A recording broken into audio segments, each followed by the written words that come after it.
Okemo Valley local Sammy Blanchette brings together fellow artists, entrepreneurs, family, and friends and talks about life, work, and everything in between.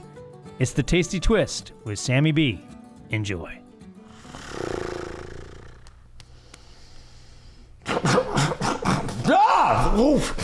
Hi, everybody. Welcome to Tasty Twist, Season 2. Sammy B. How are you? Back here at Okemo Valley TV. Thank you, Dougie, for waking me up. Appreciate it. We have another repeat guest today. Hi, Allegra. Hi, Sammy. No piano today. We're just talking. That's just all hanging right, out right? with everybody. Yeah. What's going on? You just told me, like, before we recorded, you're pulling Sammy's schedule with multiple double headers. Yes. So last 2 days I played 2 shows, 2 on Saturday, 2 on Sunday, and then 1 on Friday. Came down here, got 1 tomorrow, and then I get a few days off. And the mental brain power is just long gone at this. You're smiling though, so that's right. still very important. Yeah. Oh, can't beat a beautiful weekend in Vermont, you know? Getting to play outside. Yeah, absolutely. Oh, weather was awesome this past so weekend. Good. It's finally cool. Mm-hmm. Didn't feel like soup. Yeah, right.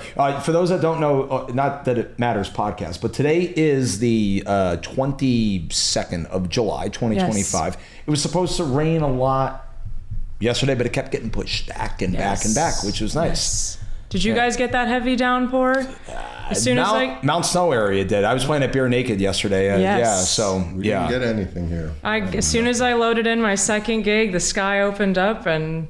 But nothing got damaged, right? Nothing got, it was that's the good. second we got everything inside. It was kind of miraculous, honestly.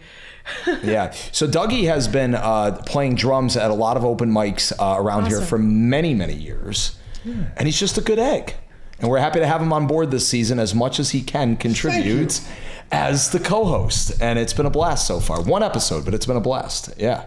First one came out of the chute really nice. Really nicely. Yeah. No glasses on. Why no glasses now? Because I really don't need to see distance right now. You got to see us. Yeah, I could see both of you fine, and I could see the Sammy B sandwich there, and Sammy B taco. There it is. I forgot to mention that in the last episode, but it's... No, so I don't have to see distance, so I don't need them on. So I'm very happy about that. And it seems like a long time ago that event at the auditorium happened, right? Right. Crazy. Right. That was only April. That was a few months ago, but that was a lot of fun. That was so much fun. Shout out to the Unqualified guys. Yeah. For an awesome evening. How's your dad doing? Good. He's good. He actually played with me. Daydreamers had a gig on Saturday. So he came up and then he played with me at my second gig on Sunday. We just did a little duo thing. And I see you guys have a couple of gigs still coming up at Newburyport, that brewery that you play out there. Got some gigs in September at the brewery. We're going to be at Off the Rails on the OTR in town, local OTR. On the, August 15th, and then we'll be at the Manchester Town Green on the August 13th on the Wednesday. Oh, nice. Is that the one that's across the bridge from Union Underground? Sure the one that is. they just did? Yeah. Sure is. You played there this past weekend, right? Liquid Light, my other band, played there. Nice. That was my other Sammy B week. I had 6 in a row. I'm not really sure how my voice held up by number 6, but I got it done. It sounds like it's doing just fine. I'm sure like 5 cups of coffee, like we were just talking about, probably helps. Oh man, there's a line there's though, a balance, because right? if I do too much, it just everything squeezes, and I can't even talk. Oh, here's one for you. So I took down your notes, by the way, that we mentioned last time. But what's more annoying?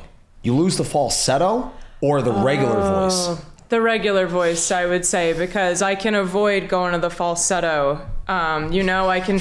Oh, I just won't go up. I just won't do this little riff. I just won't do these. Just fade out. Exactly. Yeah, exactly. But when I lose the middle, I can't do the majority of my work. It's interesting though, because a lot of times when my voice is tired, my falsetto is stronger than my lower end. Right, like it's weird. You can still do the falsetto, but you can't do the regular voice. But it's one or the other when my voice is tired. Either I don't have my low end or I don't have my falsetto. Sometimes I'm lucky and it's tired and I can still get all of it. Yeah. But you go to 7-Eleven in West Dover and get like your second pack of like those the mouth drops. The lozenges. Ricola. The Ricolas. Ricolas, yeah. And you're just like, guys, are you okay? No, I'm not. I got a bad cavity from those a few years ago. Oh, did you? Oh. I was in a play and I had to we were doing a lot of school shows. It was when I lived in Chicago, and every morning, because we were doing a show at 9 a.m., it's like, oh man, I got to sing at 9 a.m. I'm popping the lozenges. And next time I went to the dentist, they were like, what happened? Do you eat a lot of hard candy? I was like, no, I hate hard candy. And I was like, oh, no. What do you think we're calling it? Yeah. They said it was good for you. Right? I was like, okay, that's the end of that. It's honey and hot water. God, it's like how bad the ticks have been this year, like on animals, like my dogs and everything. And I was chatting with my girlfriend's parents one morning. I'm like, they make tick preventative medications for dogs. Yes. Why not humans? And then I'm like, oh, okay. There's probably a reason. It's so funny you say that. At my first gig on Saturday, I felt something crawling on me, and I looked over, and there was a tick crawling up me right as I was playing. Did it get you, or was it just still crawling around? I was still crawling around. Thankfully, I flicked it, but I happened to be filming the song. That was the only song I filmed the whole night. Just got the video of me. But no, I've had Lyme disease. You weren't on the Jumbotron like a Coldplay concert, though? No, thankfully. But no, I've had Lyme disease at least 2, if not 3 times. So I'm really not trying to get it again. No. I got it at 12, and then I got it again at 22, and then I got it again at 24. Yeah. And really not trying to get it a 4th, 5th time. No. You know what's the weird thing is, like, they don't die when you try to kill them, No. too. That's the thing. It's like cockroaches. Yes. They don't truly die until their environment is compressed around them to where then they just go. It's very, right?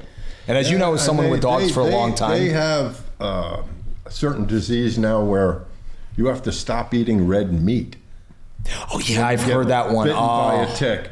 And I'm like, how? I don't want that. No, but it amazes me how something so small can cause us such incredible Damage. pain and damage. Yeah. And it's this small. It just doesn't make sense. It's like Cat's Cradle. Yeah. Cat's Cradle. Ice 9. It's like if one little person would stand in front of Godzilla. Yeah. It's like, Sure. and Godzilla would be like, oh no, and run away. That doesn't happen. It doesn't, it's just weird. You know what's funny also too? How many times Toho and Legendary, well, I think more so Toho, the Japanese. I'm a big Godzilla nerd, we're going by the way. deep. We are. We're going Tangents, man. It's all about tangents today. Bottom line, brother, how many times they try killing the king of the monsters and he keeps coming back? Money. He makes money. The dorsals on his back, whatever they call them, the dorsal fins, and that ray that comes out, he keeps destroying buildings. 75 years later, he's still doing it. Yeah. And King Kong's his best buddy now in America. They used to fight each other. It's amazing. Full circle, like you were saying right? before. Yeah, exactly. Yeah. Well, I don't know if they're best buddies. They just teamed up because they tolerate. There was a greater evil. Yeah. But when that movie started, they were not buddies. That's true. Well, you know who the greater evil is, according to them, probably? Us. That's the greater evil. And we're going deep, man. I'm telling you. Yeah, we are. We're only like, 5 minutes in? podcast? I know, right? Yeah, exactly. Hey, speaking of that, let's go full back circle. So has this been maybe one of your busier years as a musician? Oh man, that's a great question. It's been a different year. I would say last year was probably busier because I had two residencies at the same time, plus extra gigs. So I had a Sunday, Tuesday, and then every Thursday as well. And then gigs on top of that. So I was playing 5 a week quite a bit last summer. And similar thing, actually, I had 2 doubles in a row, and I pushed my voice. And for the rest of the summer, I was, oh my God, my voice, I don't know what I'm gonna do. I really need time off. So this winter, I made the conscientious choice to be a little more strategic about what I pick, and to try to pick things that are not just in my local sphere of Westover. Love Westover, amazing. The music scene is really taking off over there. Very around much Mount so, Snow. yeah. But A lot of talented cats down there. yes, but trying to be a little more strategic about where I play and when I play, and spacing out the gigs so I don't do 6 in a row if I can avoid it. Have you ever had this thought pop in your mind when you reach a point of like losing your voice, regular or falsetto, of hiring someone to help out, split the cost, but then they've got to learn the set list, right? Yeah. And right? I tend to be, I don't want to say a control freak, because it's okay, because I am with but that's my... really not the right word. It's probably more disorganized is the better word. Like, I'll play a set and I'll be like, you know what? I'm getting bored with my set list. I want to throw this in, or, you know, I have this song I'm working on. That's really been my bigger push, is like, I'm busier, I'm less busy, maybe necessarily with gigs, but busier with like, okay, it's my day off. I'm not playing a gig.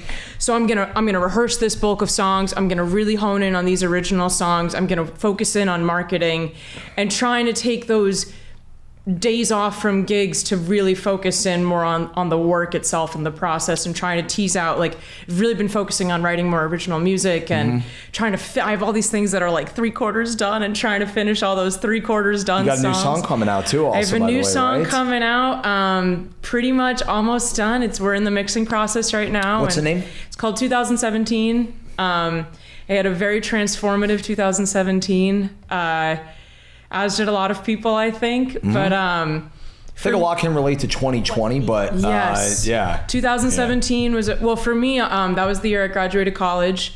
I was living out in Chicago, and I graduated, and like a lot of people graduating, I was like, oh, what am I gonna do? Here comes the real world. Here comes the real world. And just, you know, being out in the Midwest, I kind of realized Chicago's an amazing place, but I'm an East Coast girl at heart. And just, I've kind of realized it just wasn't my place. It wasn't my city, and where am I going to go? And when I graduated, I was in a lot of debt, like a lot of people after college. And I was like, man, no, you know what? I can't even I can't focus on art. I need to work. I need to make money. I need to I was working 6 days a week at it's called Broadway in Chicago, at this theater. I was bartending, but I was also candy selling, which means I was rated R. I wouldn't say rated R, just more secluded. We'd get these big tote bags, you know, this big, like huge tote bags. We'd fill them up with Shakedown Street? No, man, I wish. We'd fill them up with little water bottles and Twizzlers, and I'd probably get like 50, 60 water bottles in my bag, and, you know, 40 packs of Twizzlers. And we'd walk up and down the lobby, the mezzanine, the balcony, all that with these, you know, 50-pound bag, like water and Twizzlers. Yeah. They didn't ask for your passport? Like, hey, what are you doing with this here? No. But it was some heavy labor work. Yeah.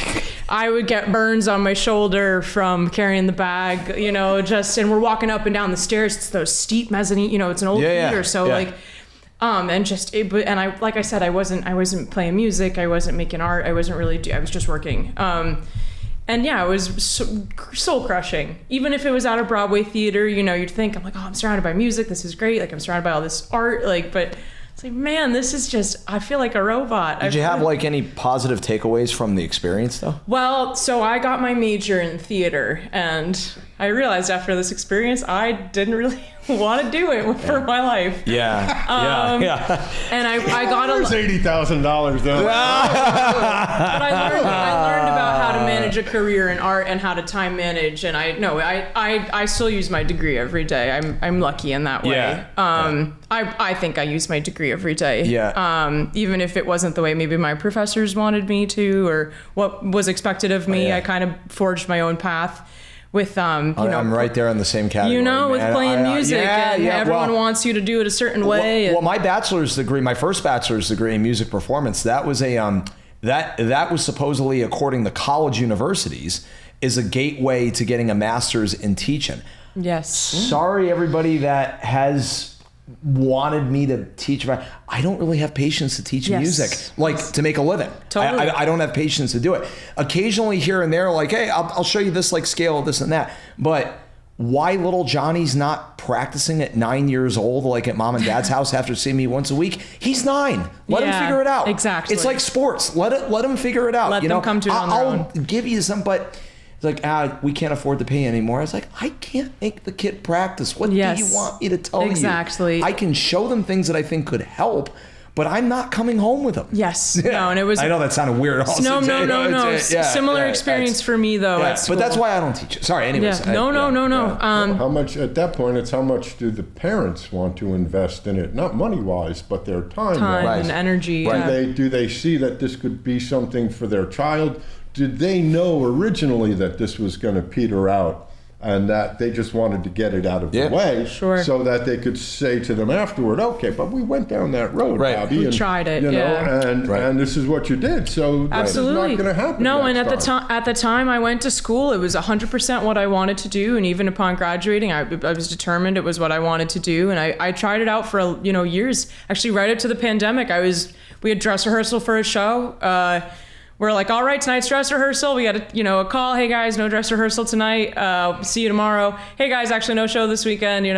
See you next weekend. Hey guys, no show. Here's your money. Here's your stipend, and see you later. How much? Good luck. And good luck, exactly. And then my life. Good luck. We don't know if we're ever gonna. But my life did a 180 after that, and I pretty much started doing music full time. And lots changed. On that though, like with doing theater though, did that encourage you to then do the shift into being a musician, like vocal trainings and like very much so. Right. Yeah. Vocal trainings, the long doubles. Yeah. I totally got that discipline from theater and the vocal strength. And just being on stage, how to be on stage, how to interact with an audience, how to kind of heighten the performance beyond just playing.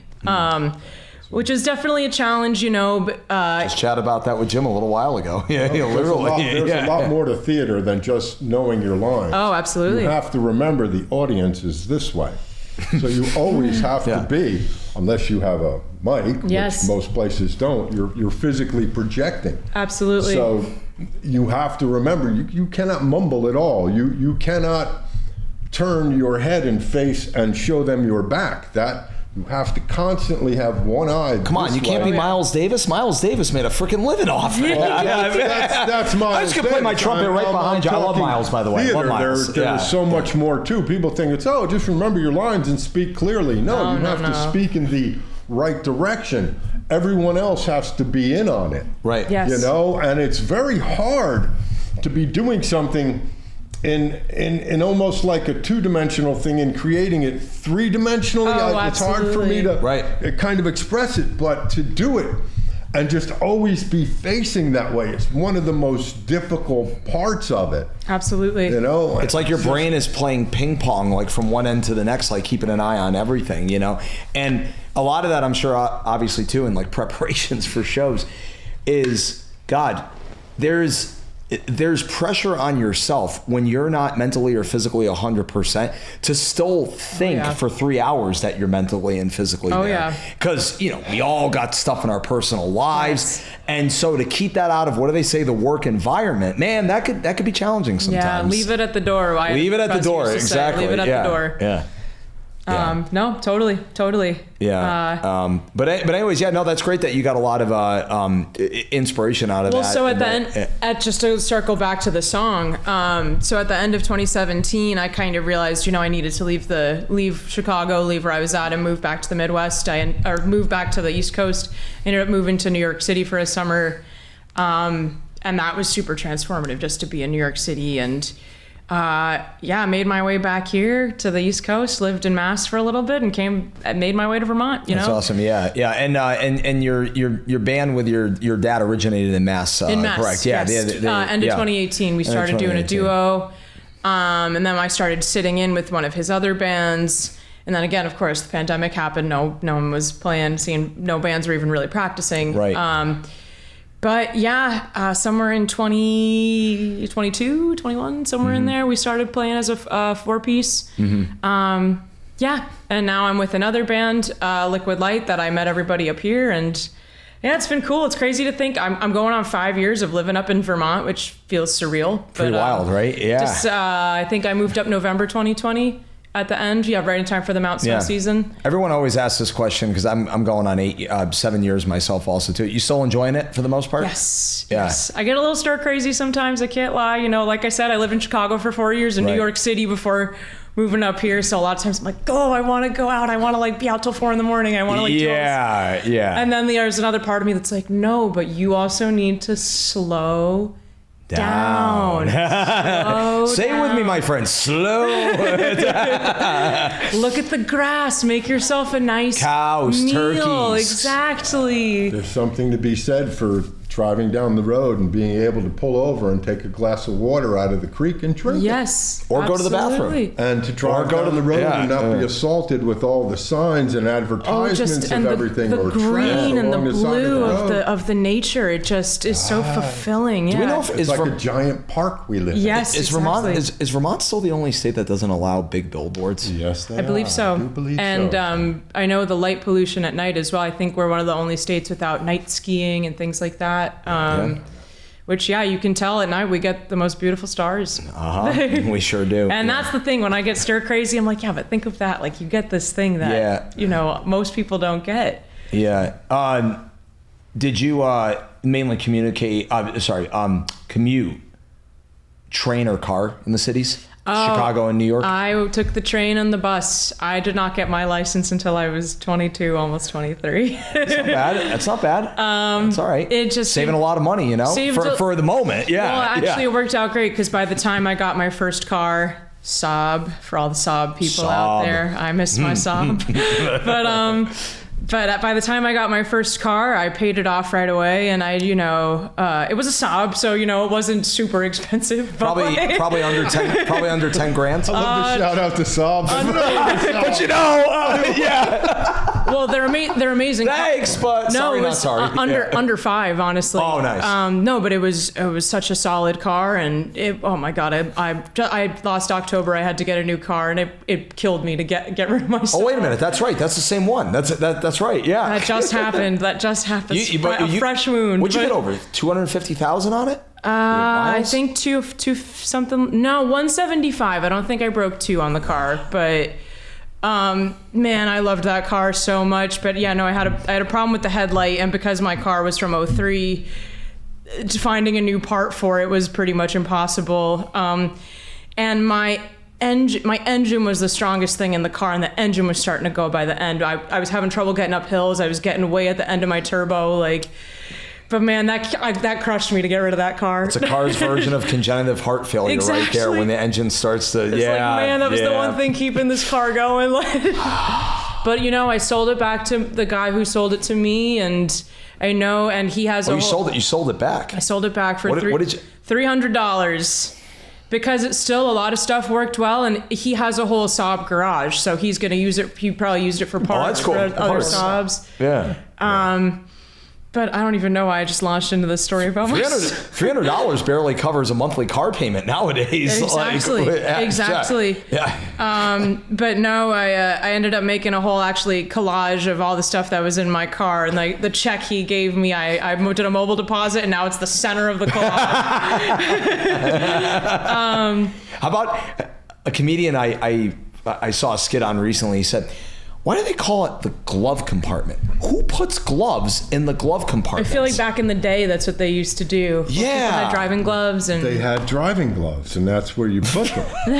Now they have driving masks. Not to go down that rabbit hole, but that's what COVID did. Yeah. That's right. Yeah. People used to wear goggles and get dressed in suits to go driving around the neighborhood. That's right. Are you referring to Frank Sinatra and Dean Martin? When I was a kid, there was like a family thing to go for the family drive.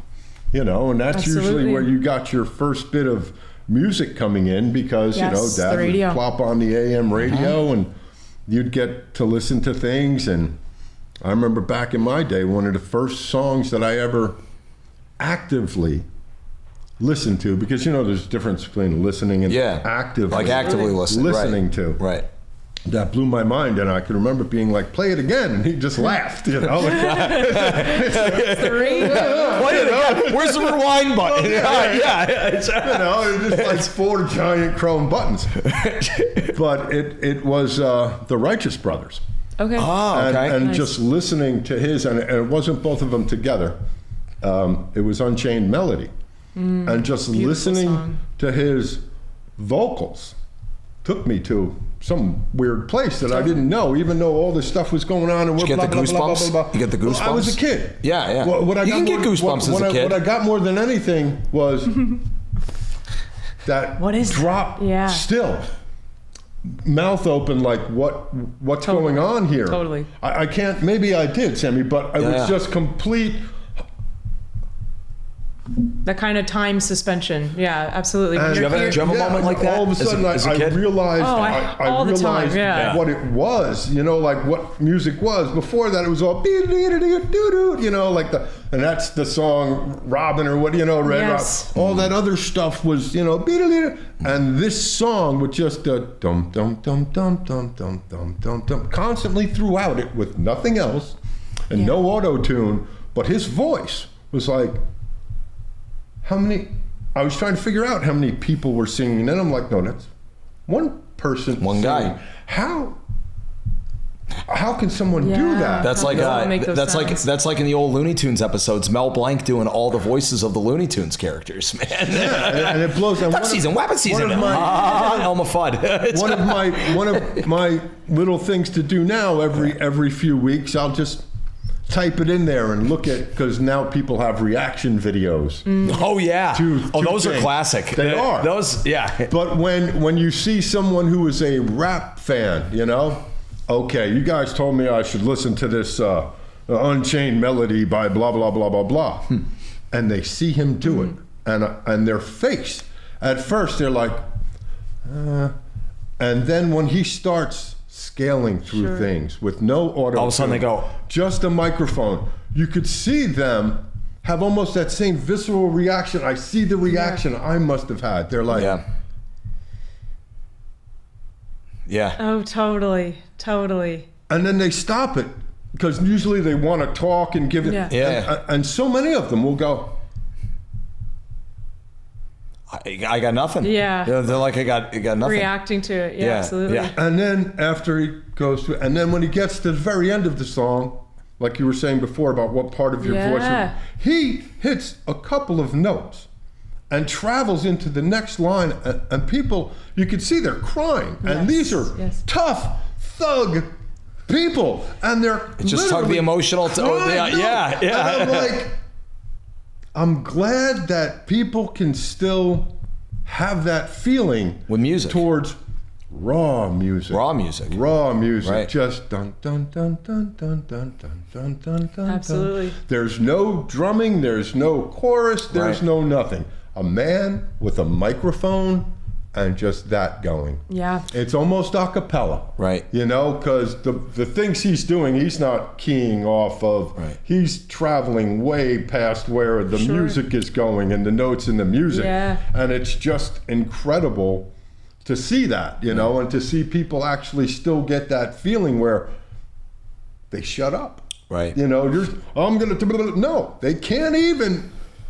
It's an ethereal, almost, you know, meeting. Otherworldly, It's an otherworldly reaction. You probably have that vision with songwriting, right? Like you hope that's sort of like a reaction someone would have, like when you're writing your songs. Yes, or honestly, the best songs, it's not even, I'm just trying to get it from wherever it's coming from and get it on the page before it's gone, you know? Right. The best, the songs that are the most powerful to me that I've written, it's not even, it's more just me trying to capture it.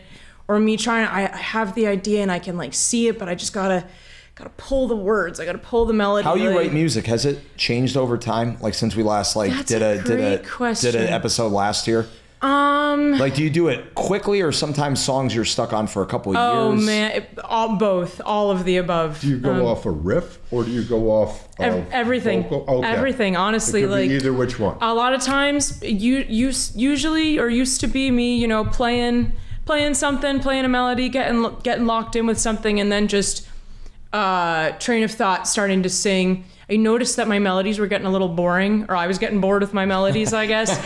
It's on my own. The 50-50 split. My own worst critic, honestly. We all are. Things no one else would notice. I'm like cringing at, but I've started journaling every morning. Trying to journal every morning, just getting my thoughts out, writing a page. There's this book, The Artist Way. We'll say we're talking about school and all this. that was something in school that they really hammered into us is this book. And I haven't read most of the book, but I read the beginning and was there not enough pictures in the book? Oh, no. But I use it to put a piece of paper on. Man, I probably should. I shouldn't have even said that. I should not have even said that. Oops. But Let's go back to dissing Saab. No. But I've started journaling every day, and I found with journaling every day, it's easier for me to get into that writing mindset. And a lot of times I'll do something else, like I'll go for a walk, or I'll be doing housework, I'll be playing something else, I'll be working on other repertoire covers, things like that. Something that's mindless or stress relieving. Like I just wrote a song recently. I'm still tweaking some of the verses, but I was picking up sticks in the yard. It was in the spring. I was trying to get firewood before everything started growing. Right. And all of a sudden I was picking stuff up, and I get da da da da da da da da, and I had my notebook right there because I was like, I feel like I should bring my notebook outside today. Yeah.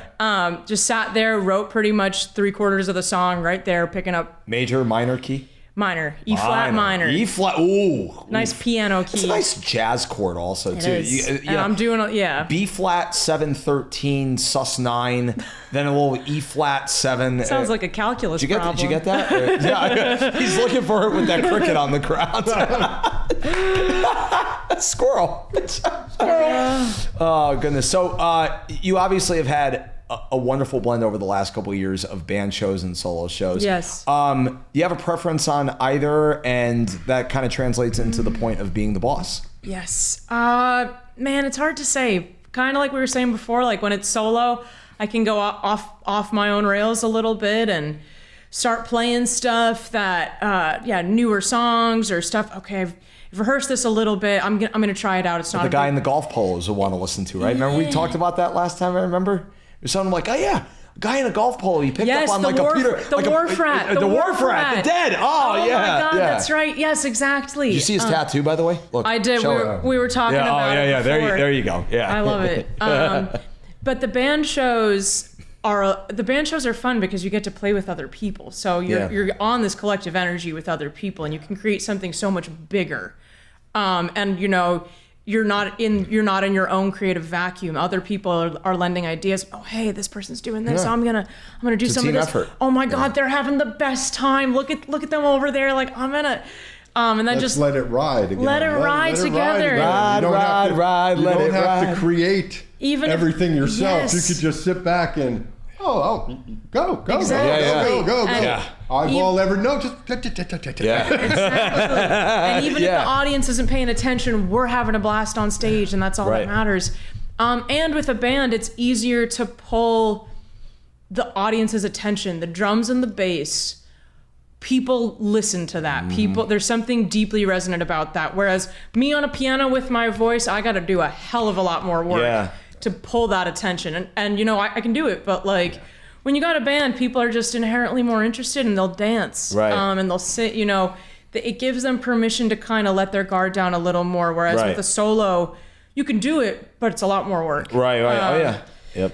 Good point. It's also that people, obviously the rhythm section goes with your heart. That's why for so many centuries, drums have controlled people in millions good of years, and bad situations. When there were things going on in the tribe or in the valley, they would just send out signals with that. And by those sounds, people's heartbeat would either start to go slower or faster, and they would gather together over it. Yes.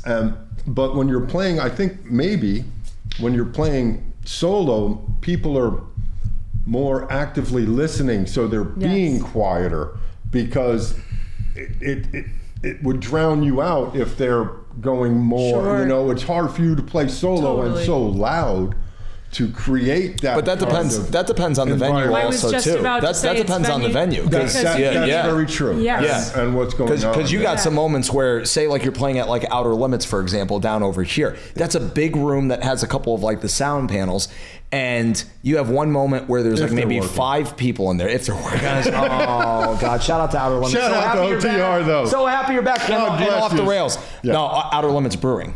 Not off the rails. But shout out to them again also too. Off the rails. Yeah, that's all right. Yeah. Okay. You have some moments in really big rooms. There's 5 people, and you come across as loud. Then all of a sudden, there's an influx of like a party of 40 or 50 that come in, and all of a sudden you're drowned out. Yes. So now you got to turn up. Yes. But or likewise, the party of 40 or 50 leave mid-song, and now your volume's up here. Yeah, and right. And you're like, and you're in the middle of Althea, and all of a sudden I can't reach the sound button to like turn it down. Yes. Yeah. And where are I told Althea, just turn down. And where are those 40 or 50 people? Are they right in front of you, or are they in the back? Yes. Right. It's a completely different thing, because you could still travel to this and get to there. If those 40 are in the way, it's going to be hard to reach back there with all the side chatter going on. And that is, I will say, the benefit of vocal training is being able to turn the volume knob here without it necessarily being from the microphone. Yeah. Be like, okay, there's a lot of people in here. I'm not going to have, I don't have a minute to turn up. I got to just project. Okay, people just left, or there's a changeover, or, you know, it's still early in the gig. I got to really I'm going to pull back, but I know that I can't turn down because... Yes. Do you find though, like if your PA system and your mic is turned up just enough, that it's actually easier on your voice in general? Right. 100%. And I feel bad for the table, you know, or the people closest to the speaker, but it gives you more range here to not strain as much. Push. I can get in the riffs and kind of the gentler, deeper textures of my voice. And you don't have to be right up to the mic like this. You can like stay back because it's still going to pick up. Exactly. And not feedback. That's another thing. We don't like feedback. That's something yeah. No, feedback. Yeah, definitely don't want that. But that's something like an artist like Billie Eilish. I've definitely, at first, I don't want to say I was turned off by her, but I was like, man, she sings so quiet. Like you could never do that in a live setting. She's got good. Her vocal texture is amazing. She's got great. What's the word I'm looking for? She's got great technique. Phenomenal technique. Exactly. But I realized, I was like, oh, but she also just lets her mic be turned up and just lets herself sing soft, and I don't have to push all the time. I can let my voice be soft, and that's okay. I have a microphone. You know, my buddy. We talked about this. Sorry, Dougie. My buddy Tim Palmieri, who's the lead guitar player in Lotus. He told me years ago when I lived in Connecticut and I was like jamming with him at shows, his theory, he told me one time, and if you ever see this, Tim, just correct me, please. Or not, whatever, just go with it. Yeah. Crank your amp up more, and then your guitar is your volume control. And in a lot of ways, I've done this for years also too with electric shows. I crank the volume up on like my Fender amp, just for example, like, you know, from like, if it's up 12, I'll crank it up to 10. And then I can just have my guitar volume on only 3 or 4. It sounds cleaner. It sounds brighter. It's not like it's not like real trebly and it's tingy. You know what I'm saying? Yes. Like, I'm the same with the piano, especially for because getting the volume right with how much of a pitch spectrum is on there is hard. You know, I'll get the low end super loud, and I can get the high end super loud, but I'll lose the middle, or the middle will be strong. I forget. Do you use an amp? I do. I use a actually, no, I don't. I use a Bose L1 Pro. I don't know if that would technically classify as an amp or more like a mini PA, but a large speaker. Right. I'm curious about using an amp for the piano and for my voice too. I've seen some cool videos with people using amps vocally and getting this really cool like vocal aesthetic. Yeah. Kind of like is there auto-tune like connected with that though too, or for the speaker? For the voice, like there's voice looping pedals now also too, isn't there? I've used the same pedal board for 15 years. I'm way out of the loop on. I'm way out of the loop. On the loop. No, I never dive into the vocal effects. I do it all. It's a process. It's natural, for me. I'd rather lean into my own grit, honestly, than I think the few times I've seen people use the chorus and those kind of loops for their voice, I can understand it if it's used sparingly, very sparingly for things that it's really needed that there. It's needed for in the chorus. Right. Yeah. But then all of a sudden they leave it going and on to to blow up what shouldn't be blown up right there. Yes.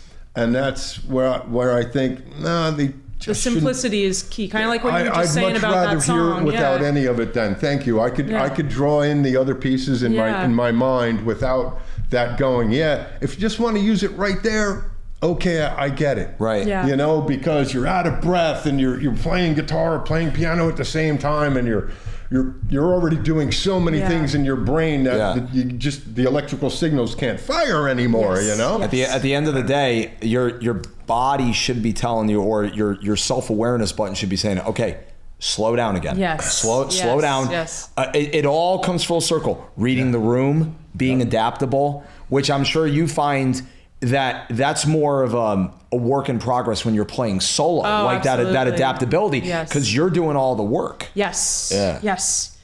You're doing all the work, and I get the tendency, to want to fill the sound more when you're playing by yourself. For what we were just talking about, it feels like people aren't listening, or it's not exciting enough, it's not dynamic enough.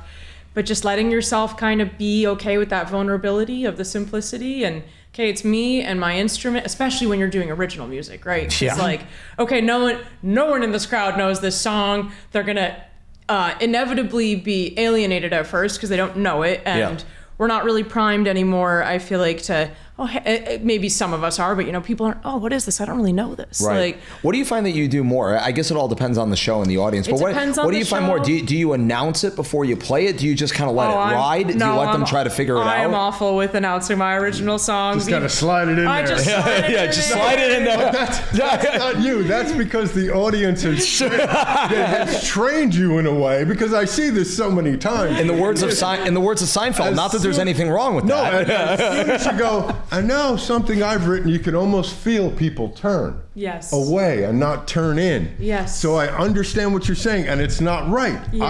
I'm one of those people, so I'll turn towards it. So I want to hear something new. I've listened to so many bands and songs repetitively so many times of every genre. Give me something I never heard. Exactly, and that's kind of that's right. Good point. Where I've been at with shows, now playing, as many solo shows as I do recently. Like, okay, some people are going to really want to hear the covers, but some people really don't. Yeah. They'd rather me just play a set of originals, and if they like it, they like it. If they don't, they don't. But just something different and something unique to me, which feels very special. And people are like, no, I want to hear what you wrote. I want to hear you. There's a buddy of mine locally around here. He left one of my shows one time because he did not, and he still supports me and likes me and everything. Sure.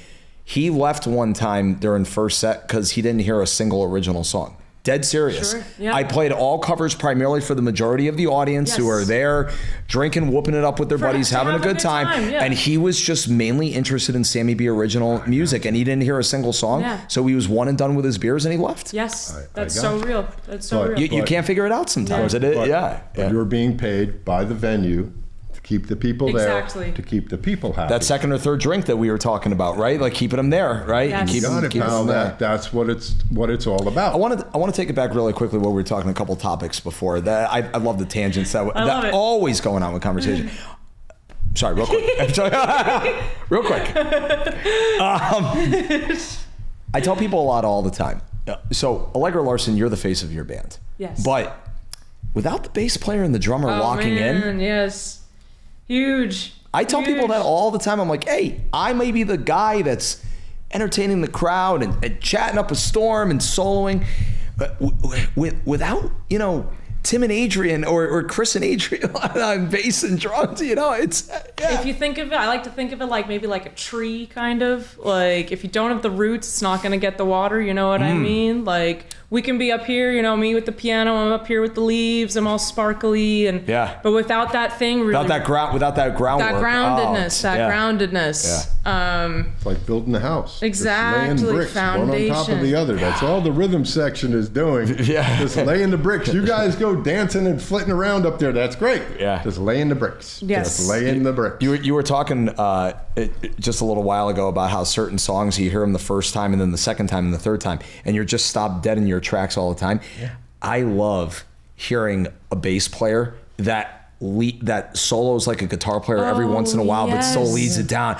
I love the moving parts of a bass player. Absolutely. I'm just like O'Teal, Mike Gordon, all those guys we did talk about, the Phil Lesh. Just the jazz knowledge of those guys, but keeping it simple too. Kind of like what you were just saying though, listening to a song a few times. I was listening to Baby Bitch by Ween. I love that song, but there's this moment right before they go back into the chorus where the bass just and it's so quick, But I was like, I've like rewound that one part over and over. Like, what is he? That's the lick. It's just the lick. That's it. It's like 2 seconds. But it doesn't matter. Exactly. It doesn't matter. It's like, ooh.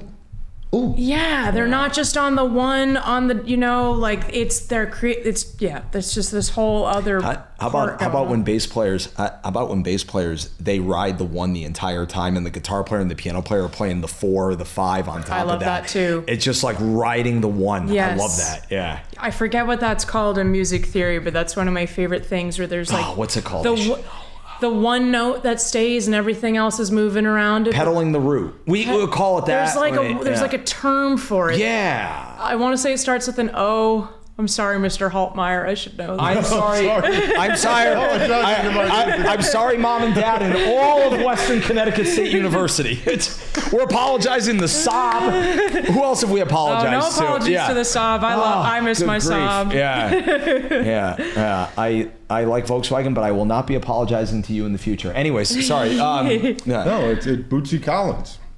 Wonderful bass player. Yes. Love Bootsy. Oh, Bootsy. Always about meet you at the one. Meet you at the one. I where like everything that. else goes, everything else goes. Meet you at the one.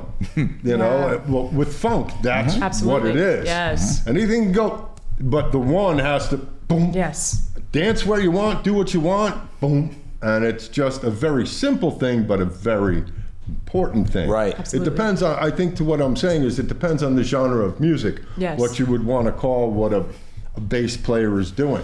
Mm-hmm. There are some guys who are slapping and other guys who are finger tipping. Yeah. It depends on the genre of music. Absolutely. Right. Like you rarely see a guy slapping when it's rock and roll or blues. You'll never see a blues bassman slapping on the bass. They may, but it just doesn't have the same sound. Did I ever tell you the story? I met legendary bass player Victor Wooten back in 2008 at Sam Ash, the Flecktones. Yeah. And I used to think that all he knew how to do was slap. Now that's what puts the money in his pocket. But let me tell you, jazz changes like 5, 2, 6, 1. Sorry, Westcon. All those jazz turnaround changes everything. Victor Wooten's a complete deal, man, on bass. He knows how to hold it down. He knows how to shine slapping and play jazz changes like in jazz fusion like it's nobody's business. But he also knows how to make money and play what people want. Right. Studio musicians, what you hear might not be all, you know what I mean, all they can do. They're playing that because that's what they were hired to play. Do you get much studio work in the studios? Pretty much with my own projects. I haven't been in the studio for other things yet. Yeah. But hopefully one day. Yeah. Do you guys have any big name studios down in your area, down in the Wilmington Westover area? Oh wait, no, there's one down in just south of Bennington that I recorded at one time. Nice. Zach Primrose's place. I don't know of any other ones down there. 1357 Bernardston Road is where I recorded my last one. Oh, cool. Monty is our drummer for Liquid Light, and it's his studio. Monty. Hi, Monty. Yeah, hi, Monty. And that was the last place I recorded, and that was honestly probably my favorite studio experience so far. I mean, it's someone I play in a band with, so we already was going in knowing the person. Right. That always helps. That helps so much. It helps a lot. Yes. And the way the day was structured is I paid a flat rate for a full day rather than paying by hour. Oh wow. And I feel like for me that was so much better because my previous times, trying to be frugal, I'd be like, oh man, we're coming up on 2 hours. I can't afford too much more. I got to be done. Yeah. And you lose a lot of magic, I think, when you are on a clock like that. It puts stress. But like with this, like the last time we went in, I knew I had 8 hours, so we could tease stuff, we could rework stuff, we could make sure we got it right. And I've really been learning my lesson too with recording of, I'm in a rush to get it out, of course, but take your time with getting it the way you want. Like with this last song, 2017, we recorded it, and I kept listening and I was like, man, I feel like I need some more vocal harmonies. I need some more layers, especially there's this one moment where there's a crescendo. Yeah. And I was like, and I originally had written this other vocal part to it, but I realized it's like I had written something like high, on the higher end of my voice. And I was like, I'm not gonna be able to do this night after night. But how do you know when it's too much though? When you're like over analyzing it? How do you? That's super fair. by leaving it and walking away and checking in with other people too. I kept checking in with other people like, hey, is this too, I think one of the best things I ever heard from somebody, and when I listened to things like this, I was like, aha, that is a trick, or it is a good way to do it. Take out everything what you're listening to, take out everything except for the drums, your vocals, and the bass. Sure. If you can feel the groove there. Yes. Yes. The other stuff, you don't need all of that. That's where the true hook to it really is. That's where it's like, okay, if you could stand alone. Yes. Well, with these three things, everything else is great, but it's not needed. I don't need a horn section. Right. No, my piano that could come on another song. My piano added to that. Now I think that's too much. Sure. That's when it really is. It's formed, because you with your vocals are hitting all the notes, and the bass is there to keep that. Sure. And the drums are on the beat. If your ear goes, that's passable. Yeah. That means it's good, no matter what goes. The benefit of playing solo so much too is because I've been playing the song solo so much. It's like, oh, what do I really need? Like, kind of like you said, having it stripped down. Yeah. Not even, in my case, not with drums and bass playing solo, but okay, this song can stand alone on its own. What little things though do I need to like get those? Yeah, just get the peak, so then I can get this valley. So then when we come to the other peak, it can be that much. More dynamic, more impactful. It's a really interesting process, and then kind of the permanence of recording, and then okay, here it is out in the world. Unless you don't want to listen back and be like, oh man, I wish I had done that, or man, I wish I. Well, once again, that's like being your own worst critic. It's like, all right, I put it out there, and now I got to hear it back to. Yeah. It's funny. I record at the Underground in Randolph, Vermont. Vincent Freeman, shout out to him, and. I've done 2 EPs and 1 full album, and so I know I'm a strange duck. There's like a full list, like laundry list of things that I do, but I'm actually one of those guys. It's the same exact thing. I play my original work solo so many times that when I go into the studio, if I'm just doing like everything myself and it's like just solo and it's not with a band, I don't re-record stuff unless I like break a string or like actually like flub something.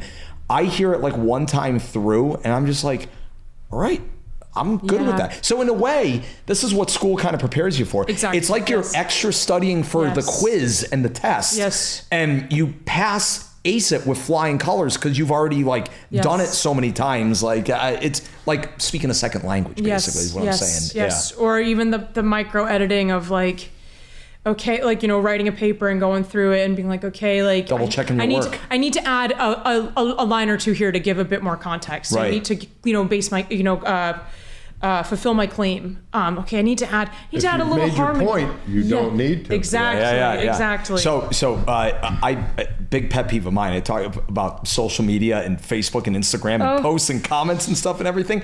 You know who needs a refresher class on double checking your work, punctuation, capitalization? The internet, all of the internet, everybody on the internet. Sammy, remember, double check your work. We can't be responsible for them. I know, but still, our own actions. Hey, but where are you playing tonight? Hey,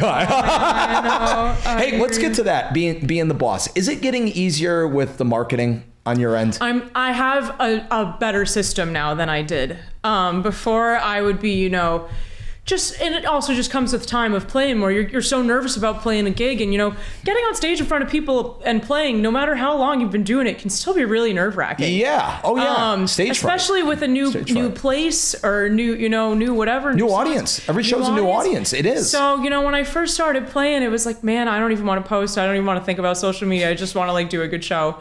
And now I'm kind of realizing like, man, but I do a disservice to myself if I don't market. Right. And I'm not going to get booked at more places if I don't show that I'm playing. Because it's almost like now, that's an excellent point. It's true. It's almost like you have to post on social media. So in 2025, the venues from a digital aspect look like you give a you-know-what and like care. Not necessarily how many people may or may not actually show up physically. It's more you for want the venues, them to, but it's more like the venue seeing, hey, they tagged us in a story. Yeah. They care. Yes. And we also expect that kind of as well too. Yes. I notice how you guys too.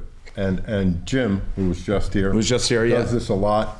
You always throw out your favorite thing that you've had to eat. Sure. At that place. Yes. And no, Tasty Twist. There you go. Interaction. The restaurant's like, oh, and he's suggesting the special that we have tonight. Exactly. That really, and it's just a very simple thing to do. That mutualistic relationship. Like, let's help each other, business to business. Tip your bartenders and your servers. I know sometimes it always will be. And I know sometimes that gets a little oversaturated sometimes. Yes. Like I'm a criminal at that, unfortunately, sometimes, where I'm like, hey, tip your bartenders and servers things. I try to go every 4 or 5 songs like to announce that, because you got new people that could come in. But it matters. Like, it matters. With the social media, though, I'm trying to really push myself to just have more fun with it. Like, kind of back like when Instagram and everything was coming around. Cat photos. 10, 15 years ago, where people just, no one cared. It was just for fun. Like, so kind of getting back everyone cares now. That's the problem. I've been doing a lot of like outfit checks too, or like, here's fun things I saw. Like I just painted these were from Target. This overalls here. Oh, that is paint. Oh, I wow. recently painted these. That's cool. About 2 days ago. Wow. And then I made a little video, here's my gig outfit tonight. My mom's mom would be very impressed with that. My grandmother Charlotte, my late grandmother Charlotte would, right? But that's impressive. Trying to just have more fun with it. And here's what I did on my way, or I played at Union Underground on Friday, and I posted a picture of the cats at the place, few doors down. Oh yeah, that place, Glow Cat or whatever it's called. Erica loves that place. Just it's like something to do with the gig, but it doesn't necessarily need to be like, hey everyone, I'm playing at this time. Thank you for, it's trying to have a little more fun. Right. You could be sitting in a lounge chair at home with a cup of coffee, and you see the steam coming up from the coffee or whatever. Hey, by the way, I'm playing here tonight. I posted a video, I was saying about the tick. I posted a video on TikTok of like, I didn't freak out when a tick was on me. It has nothing to do with the music, but it's just like, kind of just having more fun, like not being as serious about it. Absolutely. Like not being so hard on myself with it too. Like, I was just about to say that. You're not being so hard on yourself. Just having fun. We get to play music for a living. What a gift. I know, it is. At the end of the day, At the end of the day, like. Yeah. And speaking of taking seriously, take Allegra Larson seriously. Follow her on her website, all of her socials and everything. She's got stickers for us here.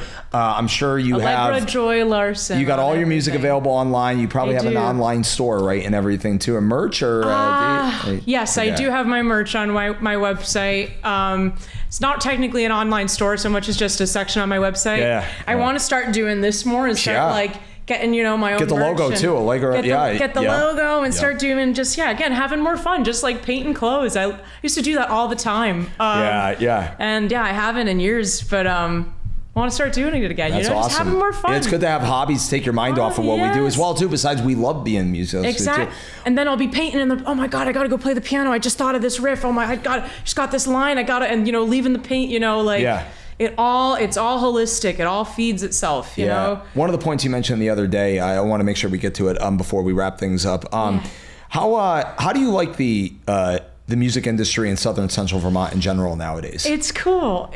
Challenging, heading in the right direction. I think so. I mean, it's I'm on my own path, so it's hard for me to kind of gauge outside my own myopic view of life. But but I feel like we're really growing. I feel like there's just every summer, every winter, there's more and more happening. And last year, it was about a year ago, right, that we did our first Tasty Twist. And just kind of how many venues, he plays at all these places. I should check these places out. Meeting unqualified. Like, what are they, Did you end up reaching out to Jim, by the way, about his directory that he's doing, like the Vermont, New Hampshire Entertainment Directory? You should. I'll give you his contact. VTNHentertainment.com. I don't think I have. I've started talking to Ty with the Wheelers a little bit. Shout out to Ty. Shout out to Ty. Shout out to Ty. But just kind of trying to get, what am I even trying to say here? So put it this way. I'll simplify it for you really quickly. Jim's directory it's featuring musicians in Vermont, New Hampshire, and bars and restaurants, and even like yoga studios or dispensaries that host events. but it doesn't have the commenting with people like social media, Facebook. It's just a directory. Yes. So you have your own page, and then there's all your links to Facebook and Instagram and your website and a live video. And in the void, it's just an information site. Sure. It's not a commentary. A place for people to find. Right, exactly. Like a website. Yeah. No, that sounds incredible. Yeah. But in general, I agree with you. I think Vermont is continuing to head in the right direction from an arts. It just seems like, it just seems like there's always more going on, and I should say it's hard for me to gauge because I moved up here in 2020, so I don't have any prior knowledge of what the Vermont scene was like before the pandemic. You've only probably heard from what people have said. I took a few trips up to Mount Snow on the weekend before I was really in the ski industry. And I was like, oh cool, there's bands, there's all this live music going on, but it was just a whirlwind. I'd be up there as a tourist, as a vacation. Sure, yeah. And I was excited to ski, and oh man, they're playing, there's Grateful Dead everywhere. This is amazing. And then, when I moved up here, obviously there wasn't really a whole lot going on.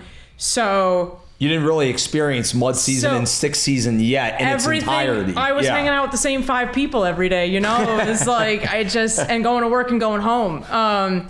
So it is hard for me to gauge in that way, what it was like before. I only have more and more is picking up, but I'm realizing as we were talking, it's like, oh well, more and more is picking up just because it is what you're making. It is, right. Just more things are and just kind of being up here more and meeting more people, and I still play in Mass a bunch. And starting to just kind of just trying to spread. I have a lot of friends and family in New York and New Jersey and Pennsylvania, and I've been getting all these people. You got to come out to New York. You got to go to Pennsylvania. Just kind of starting in my center of Vermont's really where I started my career. Did Mass a little bit before the pandemic, but Vermont's really where I feel like got my start, especially as a solo artist. And now slowly expanding my sphere of like, okay, last winter I played at Stowe. I played at Stowe Cider. And that, it's like, okay, now I've done Southern, Central, and Northern Vermont.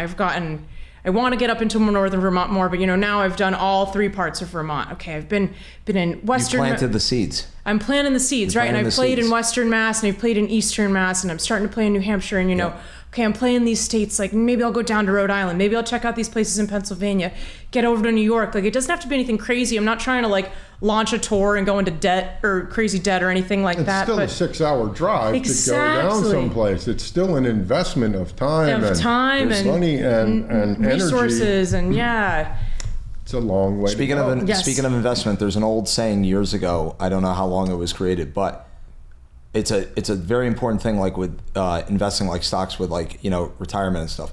Don't put all your eggs in one basket. Oh yeah. And I know you're going to hear all the naysayers go, "Oh, you got a lot of miles on your car. Wow, that's a lot of driving, a lot of hours on the road." It's an investment. Yes. If you keep your eggs all in one basket, all of a sudden that basket lights up on fire. Where are your other seeds? Sure. No, exactly. No. And that is, I think, the benefit of us in Vermont is because we have a smaller scene than somewhere like New York City or like Chicago.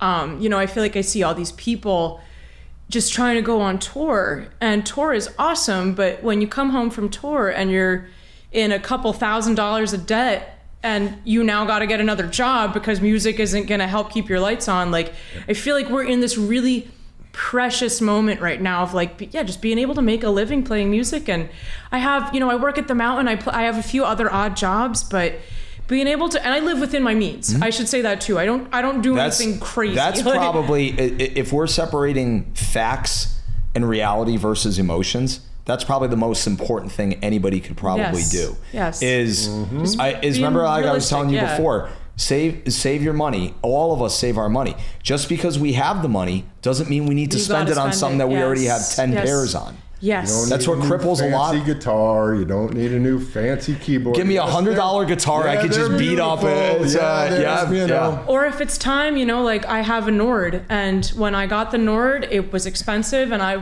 was, this is gonna hurt to pay for, but it's gonna last me. And like if I take good care of it, I got insurance on it, but take good care of it, like don't be reckless with it. Get a case, spend money on the case. Like it's gonna last me for people come hopefully walking decades. Up with a beer in their hand, you kind of go, yes, exactly. Or like, you know, if I have even a question about rain, I got my phone right there watching the radar. I'm watching the clouds, like, and I've done that before. I played a gig. I think it was while you're doing a 5-song transition. Yes. Yeah. Nord should put those in the top of their. Oh my God! Yeah. A little radar map.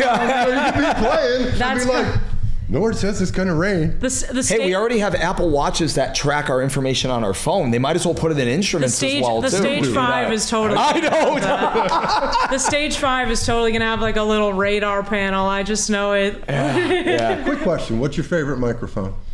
Oh, I have a vocal microphone. I just have like a Shure 58 or something. I have the SM58 or whatever it's called. My dad gave it to me when I first started playing, and I think I'm probably just gonna get another one. No, you can throw them out of a moving vehicle and you pick them up, plug them in, and they'll go for you. It sounds great. You know, I'd love to explore other mics, but that's the one I have. And a lot of, just like you guys, everyone I talk to, everyone's like, "Oh, that's a great mic." It is a great one. Yeah. No, if it ain't broke, don't fix it. By the way, you could drop it, throw it on the ground, and it still lasts. Yes. You throw it out of a moving car, it'd be like, somebody run over it. You'd be like, give me. Yeah. I kind of want to get another one just to have a backup. You know, like the one I have is probably from the 2000s, if not the 90s. Paid off. Yeah, might be time for a new one.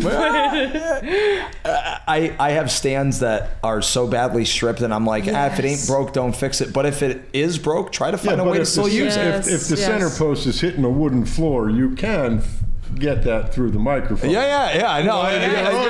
You've seen my setup at shows, right? You've seen my setup, Dougie. Come on. There are those times where new gear really comes in handy. Sometimes you need it, but yeah, exactly. Not like, oh, they just dropped this, I need to get this, or and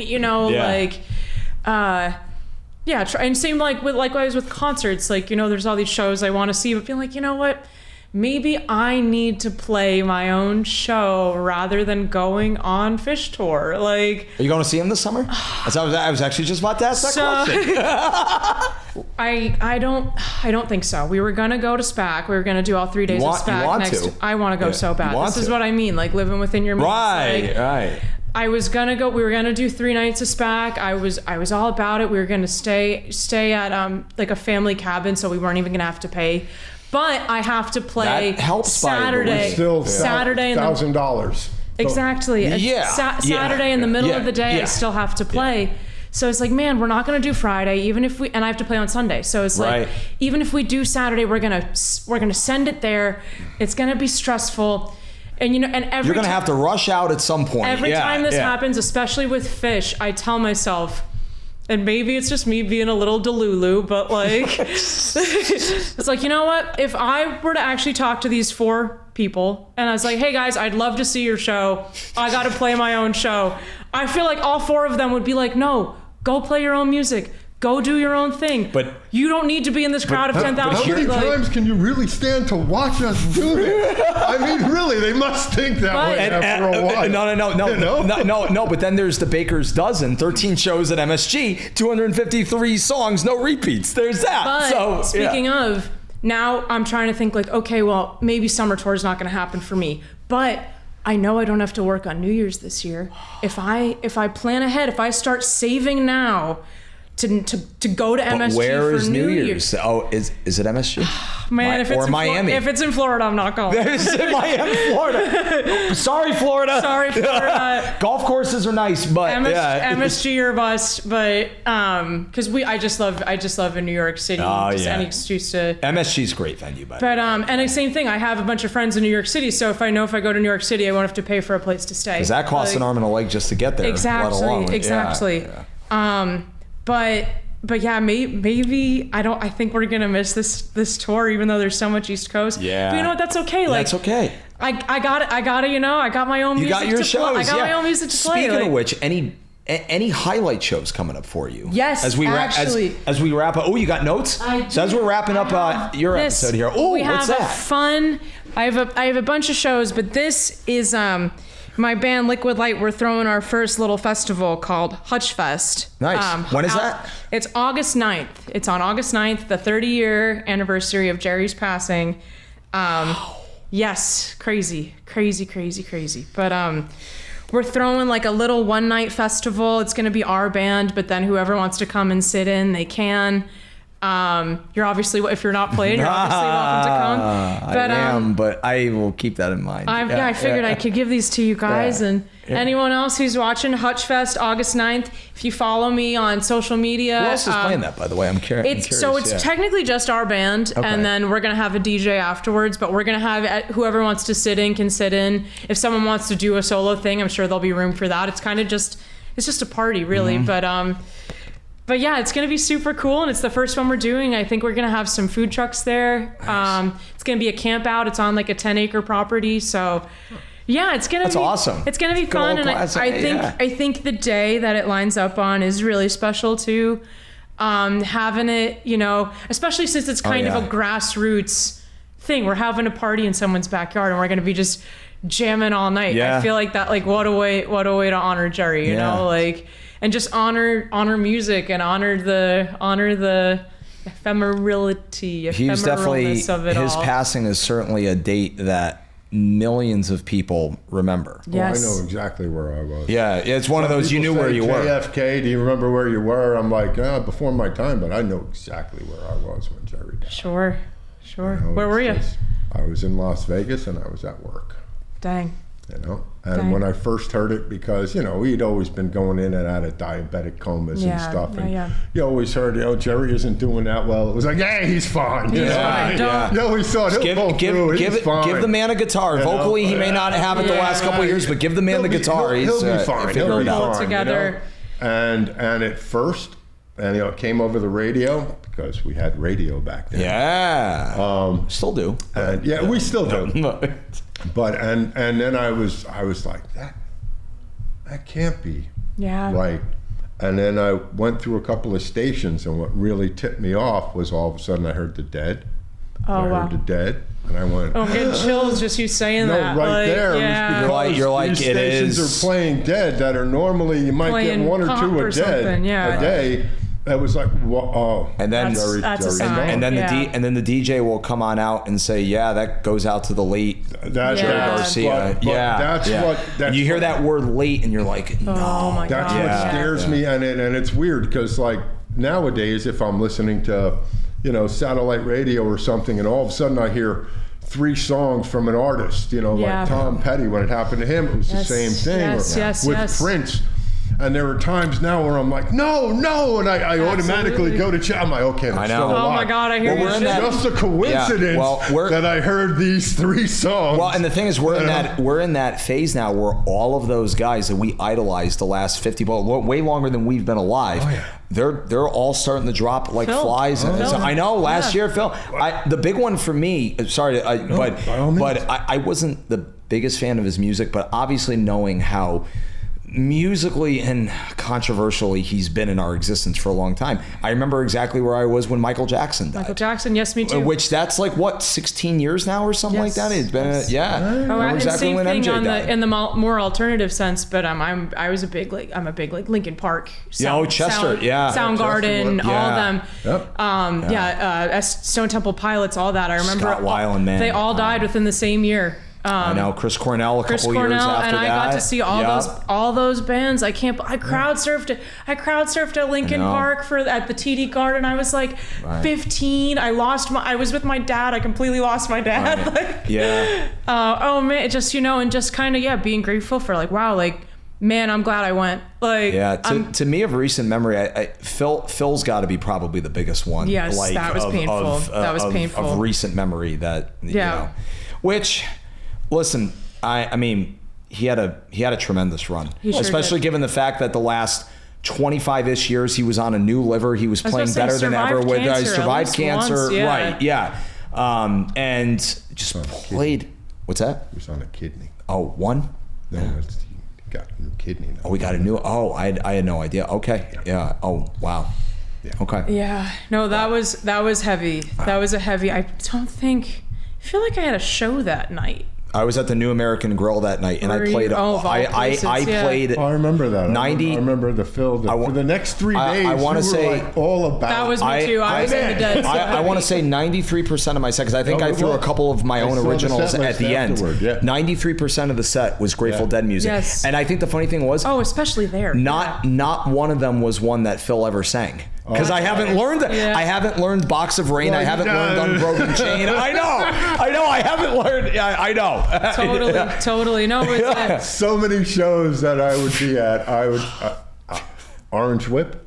I would turn to my friend. I was gone already. And they look at me like, yep. I'd be like, I'm not gonna. Love you, Phil. I'm not sticking around. I'm going.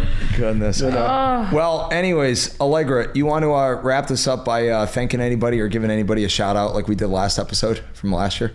Oh, man. It could be repeats because Thank you to my bands that I play with. It's been an awesome summer, and we've been having a ton of fun. Thanks to my parents, my boyfriend, my cat, my friends, you guys. Dougie, thank you, music. Thank you, music. Yeah. Thank you for having me.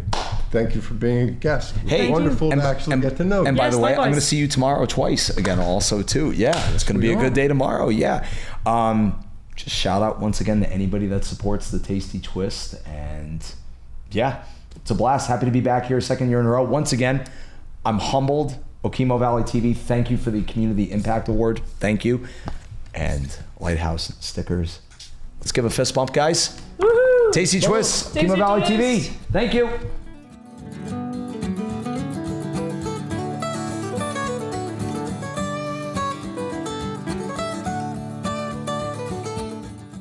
Hey, thanks for watching another episode of the Tasty Twist with Sammy B. Be sure to follow it on OkemoValley.tv, follow it on cable, or download their mobile app. You can also follow every episode on my website, SammyBmusic.com. Have a great day.